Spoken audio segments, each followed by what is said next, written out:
Alright, let's cast Danny's ultra badass partner and best friend. Luke Cage.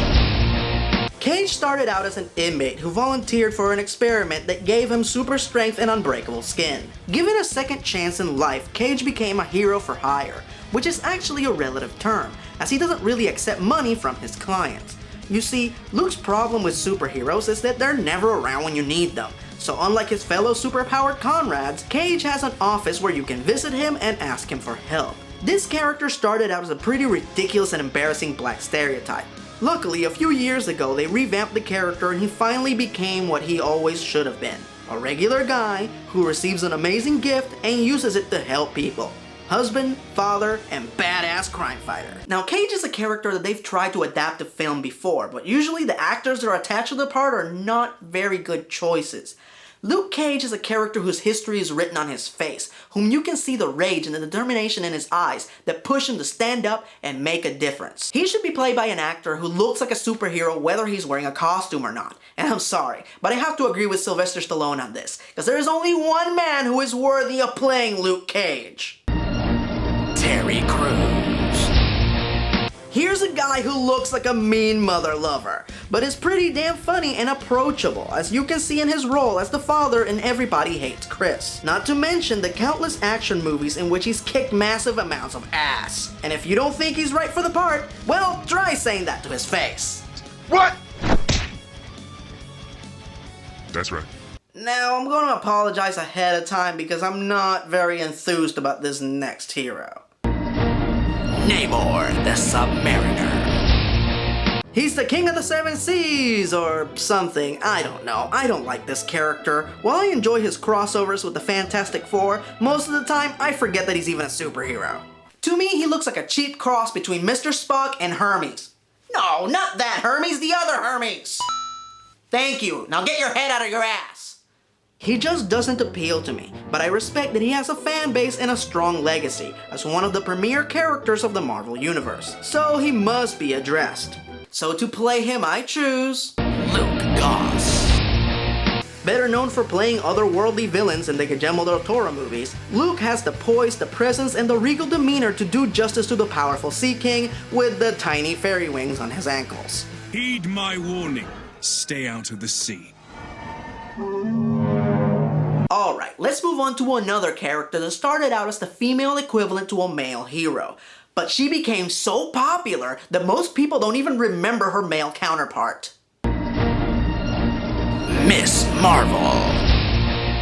Carol Danvers received the transference of Captain Marvel's powers during a freak accident, and henceforth, she took on the role of Miss Marvel. Her history is convoluted, weird, and very tragic, but she has emerged from adversity as one of the most popular heroes in the Marvel Universe, and some even say she is Marvel's answer to Wonder Woman. And I can think of no one better to play this part than Jeri Ryan. Some say she is the girl who single-handedly saved Star Trek Voyager from cancellation. And if this is so, it isn't just because she looks fantastic in a unitard, because Jeri is insanely talented. As in this show, she played a former Borg, who are the most hated species in the universe. So in spite of the fact that she is out of control gorgeous, she still faced a lot of prejudice and animosity, which Ryan handled really well. My favorite example of her talent and versatility is in the episode Infinite Regress, where her character begins to exhibit the personalities of people that she had assimilated when she was a Borg. Here, Jeri plays up to 10 different characters in the span of one episode, and she does so really well. Damon Torot. You're Ferengi. Of course I'm Ferengi.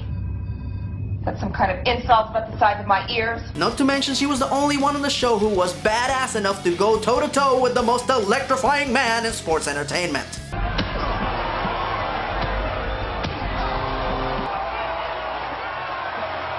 She is most certainly the one girl in all the world who I would love to see cruising through the sky with that red sash tied around her waist. Alright, let's close this out with the one character who I can't even begin to understand why they haven't adapted him into a movie yet. The Black Panther. He is one of the most unique superheroes in all of comics. T'Challa is the king of Wakanda, a fictitious futuristic city located somewhere in South Africa. He is also the Black Panther, the warrior guardian of his nation. Not only is he a skilled fighter and he wields technology that is decades ahead of our own, but he is a genius and a brilliant tactician, as witnessed in the Avengers cartoon when he took down the whole team single-handedly. Yeah, well, for the record, I was holding back. And he especially punked out Giant Man.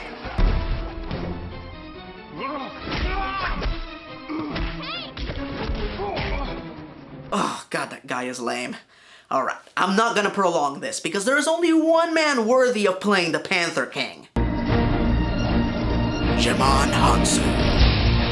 Yes, he already did the voice of Black Panther in the short-lived animated series, but to me, this is another instance where he should be playing the live-action version. He's got the look, he's got the accent. Hell, as far as I'm concerned, until the day where somebody comes along and plays it better, he is the Black Panther. Nuff said.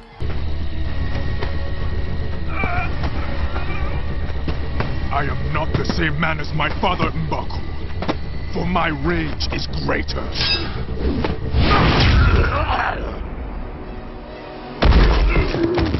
So those are my choices to play the Marvel heroes that we haven't seen yet.